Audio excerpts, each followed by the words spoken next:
اعوذ باللہ من الشیطان الرجیم بسم اللہ الرحمن الرحیم۔ ناظرین سلام علیکم۔ نہج بلاغہ سیریز کے اس ایپیسوڈ میں آپ کا استقبال ہے، آپ کا خیر مقدم ہے۔ خداوند متعال سے دعا ہے کہ آپ جہاں کہیں بھی ہوں شاد اور آباد ہوں اور صحت اور سلامتی کے ساتھ ہوں۔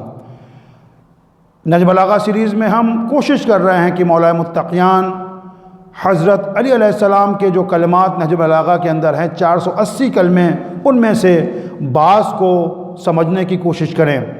آج پھر اس ایپیسوڈ میں ہم ایک اور نورانی اور باکمال کلمے کو سمجھنے کی کوشش کرتے ہیں جو قرآن کے بارے میں ہے، جس کا نمبر 304 ہے۔ قال علی علیہ السلام فی القرآن نبأ ما قبلکم وخبر ما بعدکم وحکم ما بینکم۔ بہت ہی باکمال کلمہ ہے۔ حضرت نے فرمایا کہ قرآن میں تمہارے پہلے کی خبر ہے اور تمہارے بعد کی پیشن گوئی ہے اور تمہارے درمیانی حالات کے احکام بیان کیے گئے ہیں۔ عزیزوں، ناظرین کرام، انسان کی زندگی کے 3 وقت ہوتے ہیں۔ ایک اس کا پاسٹ ہوتا ہے، ایک اس کا پریزنٹ ہوتا ہے، ایک اس کا فیوچر ہوتا ہے۔ ایک گزرا ہوا زمانہ ہوتا ہے جو اس کی زندگی میں گزر چکا ہوتا ہے، اور ایک پریزنٹ ہوتا ہے حال کا زمانہ جس میں وہ زندگی کر رہا ہوتا ہے، ایک فیوچر جو آنے والا زمانہ ہوتا ہے جو مستقبل میں آئے گا۔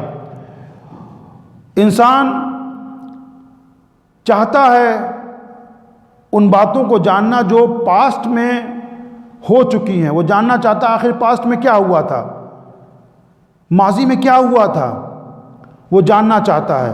اور پریزنٹ میں وہ کیا کرے، اس وقت وہ کیا کرے، یہ وہ جاننا چاہتا ہے۔ اور اس کے فیوچر میں کیا ہوگا، مستقبل میں کیا ہوگا، کیا ہونے والا ہے، وہ یہ جاننا چاہتا ہے۔ تو قرآن میں یہ تینوں چیزیں موجود ہیں۔ پاسٹ میں کیا ہوا، گزشتہ امتوں میں کیا ہوا۔ قرآن ایک ایسی کتاب ہے، دنیا کی کوئی بھی ایسی کتاب ہو اس کے اندر یہ ساری چیزیں نہیں ملیں گی۔ قرآن کے اندر جناب آدم کا تذکرہ ہے جو اول البشر ہیں، جو سب سے پہلے زمین پر انسان ہیں، ان کا تذکرہ قرآن کے اندر ہے۔ تو یہ ہم کو بتاتی ہے جناب نوح کا تذکرہ ہے، جناب عیسیٰ کا تذکرہ ہے، مختلف قوموں کا تذکرہ ہے، بنی اسرائیل کا تذکرہ ہے، قوم عاد کا تذکرہ ہے، قوم سمود کا تذکرہ ہے۔ تو قرآن جناب یوسف کے بارے میں ہم کو بتا رہا ہے، جناب عیسیٰ کے بارے میں ہم کو بتا رہا ہے، گزشتہ انبیاء، گزشتہ قوموں کے بارے میں بتا رہا ہے کس طرح سے وہ لوگ کامیاب ہوئے یا اگر عذاب میں مبتلا ہوئے وہ لوگ، تو ان کے اعمال کی طرف قرآن ہم کو نشاندہی کر رہا ہے کہ انہوں نے کون سے اعمال انجام دیے، کون سے گناہ انجام دیے کہ ان مصیبتوں میں گرفتار ہوئے وہ لوگ اور ان پر عذاب نازل ہوا۔ تو یہ پاس کی بات ہو گئی۔ پریزنٹ میں ہم کو کیا کرنا ہے، ہم کیا کریں کہ ہماری زندگی جو ہے کامیاب ہو سکے، ہم دنیا میں بھی کامیاب ہو سکیں، آخرت میں بھی کامیاب ہو سکیں۔ یہ قرآن ہم کو بتا رہا ہے کہ ہم کس طرح سے اللہ کی عبادت کریں، کس طرح سے زندگی گزاریں، کس طرح سے اپنے والدین سے پیش آئیں، کس طرح سے اپنے عزیز و اقارب سے پیش آئیں، کس طرح سے معاملات کو طے کریں، کس طرح سے ٹرانزیکشن کریں، کس طرح سے حقوق کی ادائیگی کریں۔ قرآن صرف ہم کو عبادت کرنا نہیں بتا رہا، بلکہ قرآن نے ہم کو طریقہ زندگی دیا، ہم کو لائف کا اسٹائل بتایا کہ ہماری زندگی ایک کیسی ہونا چاہیے۔ لیکن افسوس کی بات ہے کہ ہم قرآن کو چھوڑ کر آج ہم دوسرے لوگوں کو اپنا آئیڈیل بنائے ہوئے پھر رہے ہیں اور سوچتے ہیں کہ اگر ہم نے فلاں ہیرو کو یا فلاں ہیروئن کو، فلاں سیلیبریٹ کو فالو کر لیا تو ہماری زندگی کامیاب ہو جائے گی۔ اور یہی ہماری بدبختی کا سبب ہے کہ ہم قرآن کی تعلیمات سے دور ہیں اور ہم نے قرآن کو صرف ایک 40ویں کی مجلس کے لیے اور ایصال ثواب کا ذریعہ بنا کر رکھ دیا ہے اور اس سے کوئی سبق ہم حاصل نہیں کر رہے ہیں۔ کاش ابھی بھی ہم غفلت سے نکل کر قرآن کو اور قرآنی تعلیمات کو اپنی زندگی میں اجرا کریں، اس کو امپلیمنٹ کریں قرآنی تعلیمات کو، تو آج بھی ہم دنیا کی ایک اچھی قوم بن سکتے ہیں اگر ایسا کر لیا تو۔ قرآن نے ہم کو فیوچر کے بارے میں بتایا کیا ہونے والا ہے۔ قرآن نے ہم کو بتایا کہ وَالْعَاقِبَةُ لِلْمُتَّقِينَ اِذَا الشَّمْسُ قُوِّرَتْ وَإِذَا النُّجُومُ انقَدَرَتْ، قرآن نے بتایا قیامت آئے گی، زمین ہلے گی، اس طرح سے ہمارے اعمال پیش کیے جائیں گے، قیامت کے بارے میں بتایا۔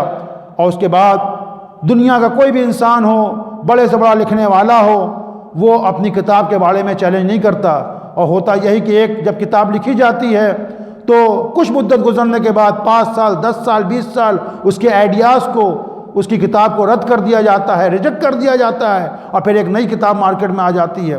لیکن یہاں تک کہ ہمارے مراجع کرام بھی جب کوئی فتویٰ دیتے ہیں تو اپنے فتوے کے نیچے لکھ دیتے ہیں اللہ عالم بالصواب، ثواب کا جاننے والا، یہ ثواب سے نہیں ہے بلکہ ثواب یعنی حق، اللہ حق کو جاننے والا، یعنی کوئی آدمی، کوئی مرجع تقلید بھی چیلنج نہیں کرتا کہ میرا فتویٰ بالکل 100% ایکوریٹ ہے، صحیح ہے، کوئی نہیں کہہ سکتا۔ لیکن قرآن نے دعویٰ کیا ہے، چیلنج کیا، لا ریب فی، یہ وہ کتاب ہے جس کے اندر کوئی ڈاؤٹ نہیں ہے، کوئی سندہ نہیں ہے، کوئی شک کی گنجائش نہیں ہے۔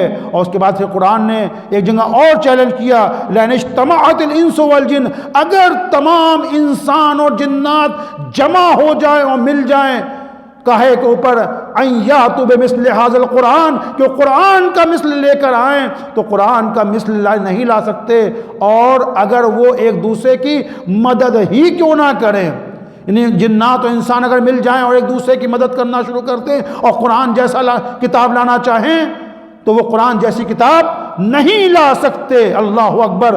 جب ایسی بے مثل و نظیر کتاب ہمارے پاس موجود ہے جس کے اندر پاس بھی ہے، پریزنٹ بھی ہے، فیوچر بھی ہے، دنیا کی کوئی بھی کتاب اس کے اندر فیوچر کے بارے میں نہیں ملے گا ہم کو، لیکن قرآن نے قیامت تک کے لیے آخرت کی زندگی کے بارے میں ہم کو خبر دی ہے، تمام مسائل کا حل ہمارا قرآن کے اندر موجود ہے۔ لہٰذا ہمارا فرض بنتا ہے کہ ہم قرآنی تعلیمات سے اپنے آپ کو مزین کریں، منور کریں، تاکہ ہماری زندگی اور آخرت دونوں کامیاب ہو سکے۔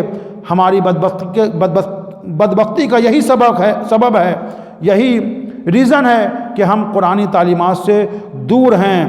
ہمارے گھروں سے آج تلاوت قرآن جو سب سے کم چیز تھی وہ بھی چلی گئی۔ قرآن سے عبرت حاصل کرنا، قرآن کو اپنی زندگی میں اتارنا تو دور کی بات، اب ہمارا جو سب سے پہلے ہاتھ اٹھنے کے بعد بڑھتا ہے وہ قرآن کی طرف نہیں بڑھتا بلکہ موبائل کی طرف بڑھتا ہے۔ آج ہماری زندگی سے قرآن چلا گیا، تلاوت قرآن بھی چلی گئی ہمارے گھروں سے۔ لہٰذا دعا کریں پروردگار عالم سے کہ ہم کو قرآن سے متمسک ہونے کی توفیق کرامت فرمائے، جیسا کہ رسول نے فرمایا کہ میں تمہارے درمیان 2 ویٹی چیزیں، 2 وزندار چیزیں چھوڑ کر جا رہا ہوں، ایک قرآن اور ایک اہل بیت۔ تو ہم دعا کریں کہ اس دنیا کے اندر نہ قرآن سے ہمارا دامن چھوٹنے پائے، نہ اہل بیت سے ہمارا دامن چھوٹنے پائے۔ اگر ہم نے ان دونوں کو باقاعدہ ہولڈ کر لیا، کس کے پکڑ لیا اور ان سے متمسک ہو گئے کما حقہ، تو یقیناً ہماری دنیا بھی کامیاب ہوگی اور ہماری آخرت بھی کامیاب ہوگی۔ خدا سے دعا ہے کہ ہم کو اس کی توفیق عطا فرمائے۔ اگر آپ کو لگتا ہے کہ یہ میسج، یہ پیغام دوسروں تک بھی جانا چاہیے تو اپنے دوستوں کو، اپنے رشتہ داروں کو بھی یہ میسج پہنچائیں تاکہ وہ بھی اس ثواب میں شریک ہو سکیں۔ والسلام علیکم ورحمۃ اللہ۔